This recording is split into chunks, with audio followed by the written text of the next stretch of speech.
आज के इस वीडियो में हम एसिटाइलिन मॉलिक्यूल के अंदर पाए जाने वाले हाइब्रिडाइजेशन के बारे में बात करेंगे। एसिटाइलिन मॉलिक्यूल को ईथाइन भी कहा जाता है और इसका फार्मूला C2H2 है। एसिटाइलिन मॉलिक्यूल के अंदर sp हाइब्रिडाइजेशन पाई जाती है। इससे पहले वीडियोस में भी हमने देखा है 1s ऑर्बिटल 1p ऑर्बिटल से जब कंबाइन होता है तो हमें 2sp हाइब्रिड ऑर्बिटल्स आते हैं। इसी प्रोसेस को sp हाइब्रिडाइजेशन कहते हैं। इससे पहले वीडियोस में हमने sp हाइब्रिडाइजेशन के एग्जाम्पल BeCl2 के बारे में पढ़ा था। आज हम ईथाइन या फिर एसिटाइलिन के बारे में पढ़ेंगे। एसिटाइलिन का फार्मूला C2H2 है। इसके अंदर 2 कार्बन आटम 2 हाइड्रोजन आटम पाए जाते हैं। एसिटाइलिन के अंदर पाए जाने वाले दोनों कार्बन आटम sp हाइब्रिडाइजेशन में इन्वॉल्व करते हैं। यहाँ पर सेंट्रल आटम C2H2 में कार्बन है और कार्बन के ग्राउंड स्टेट इलेक्ट्रॉनिक कॉन्फ़िगरेशन की अगर बात करें तो 1s2 2s2 2p2 है। जैसे कि आप जानते हैं कार्बन जब एक्साइटेड स्टेट में जाता है यानी कि कार्बन को जब एनर्जी दी जाती है तो कार्बन का एक इलेक्ट्रॉन जो 2s में है वो 2p में शिफ्ट हो जाता है, जिसकी वजह से excited state electronic configuration carbon के अंदर 1s2 2s1 2p3 हो जाती है। याद रखें कार्बन के अंदर 4 अनपेयर्ड इलेक्ट्रॉन्स पाए जाते हैं, जिस वजह से कार्बन को टेट्रावैलेंट एटम भी कहा जाता है।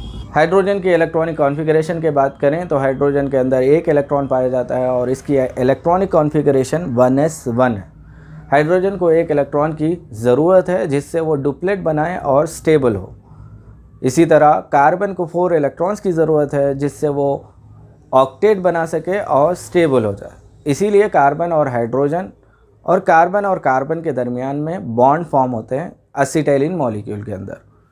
एसिटाइलिन मॉलिक्यूल के अंदर पाए जाने वाले दोनों कार्बन आटम sp हाइब्रिडाइजेशन में इन्वॉल्व होते हैं और हर कार्बन आटम में 2sp हाइब्रिड ऑर्बिटल्स आते हैं। एसिटाइलिन में पाए जाने वाले कार्बन आटम का एक sp हाइब्रिड ऑर्बिटल हाइड्रोजन के अंदर पाए जाने वाले अनपेयर्ड s ऑर्बिटल से बॉन्ड फॉर्म करता है, जिसे सिग्मा sp/s बॉन्ड कहते हैं।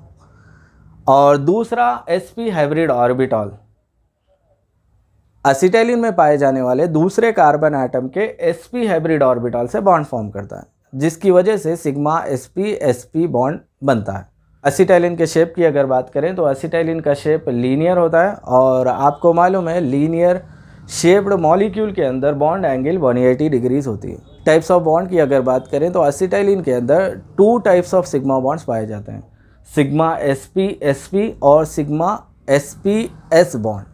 स्ट्रक्चर की अगर बात करें तो एसिटाइलिन मॉलिक्यूल के अंदर 2 कार्बन आटम और 2 हाइड्रोजन आटम पाए जाते हैं। 2 कार्बन आटम आपस में ट्रिपल बॉन्ड बनाते हैं, जिसके अंदर से पहला बॉन्ड सिग्मा sp/sp बॉन्ड है और बाकी के 2 बॉन्ड पाई बॉन्ड्स है। किसी भी 2 आटम के बीच में अगर मल्टीपल बॉन्ड हो तो पहला बॉन्ड सिग्मा बॉन्ड कहलाता है और बाकी बचे जितने भी बॉन्ड हो वो पाई बॉन्ड कहलाता है। यहाँ पर एसिटाइलिन मॉलिक्यूल के अंदर 2 कार्बन आटम के दरमियान में ट्रिपल बॉन्ड पाया जा रहा है, जिसमें से पहला बॉन्ड सिग्मा sp/sp बॉन्ड है और बाकी बचे 2 बॉन्ड पाई बॉन्ड है। हाइब्रिडाइजेशन टॉपिक के शुरुआत से हम कहते आ रहे हैं कि हाइब्रिड ऑर्बिटल्स हमेशा सिग्मा बॉन्ड में हिस्सा लेते हैं और पाई बॉन्ड्स प्योर ऑर्बिटल से बनते हैं। यहाँ पर 2 कार्बन आटम के बीच में जो सिग्मा बॉन्ड बनता है वो sp/sp हाइब्रिड ऑर्बिटल्स के दरमियान में बनता है और जो पाई बॉन्ड यहाँ पर मौजूद है वो प्योर p ऑर्बिटल्स के दरमियान में पाया जाता है।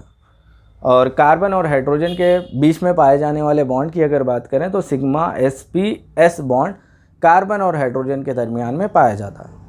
यहाँ पर गौर करने की बात यह है कि एसिटाइलिन मॉलिक्यूल के अंदर टोटल 5 बॉन्ड्स है, जिसमें से 2 पाई बॉन्ड है और 2 सिग्मा sp/s बॉन्ड है और 1 सिग्मा sp/sp बॉन्ड है। 2 कार्बन एटम्स के दरमियान में पाया जाने वाला sigma bond sigma sp/sp bond है और कार्बन और हाइड्रोजन के दरमियान में पाया जाने वाला बॉन्ड सिग्मा sp/s बॉन्ड है और एसिटाइलिन मॉलिक्यूल में बाकी बचे बॉन्ड्स पाई बॉन्ड्स। तो ये था एसिटाइलिन का स्ट्रक्चर जिसके अंदर sp हाइब्रिडाइजेशन पाया जाता है। याद रखें एसिटाइलिन में पाए जाने वाले दोनों कार्बन आटम्स के अंदर sp हाइब्रिडाइजेशन पाई जाती है। इसके अलावा ऐसे तमाम कार्बन आटम जिसके अतराफ ट्रिपल बॉन्ड पाया जाता है उसके अंदर sp हाइब्रिडाइजेशन पाई जाती है।